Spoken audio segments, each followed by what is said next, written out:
مرحبا، كيفكم؟ معكم كوتش جينان من بودي فيت EMS.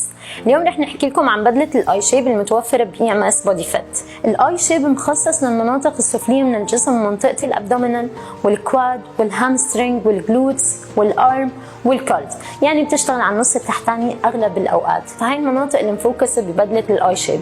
جيناتيك اصلا في ناس بتعاني من منطقة النص التحتاني انه بتكون مثلا عندها اكثر من المنطقة العلوية، فهاي الاي شيب مخصصة للناس اللي حابة تظبط النص التحتاني من الجسم ومنطقة الكور. تختلف بدلة الاي شيب عن اي بدلة تانية انه هي تمارينها لازم تكون ستاتيك، فهي مناسبة برضو للناس اللي عندهم اصابات، فما بيكون فيها حركة كتير.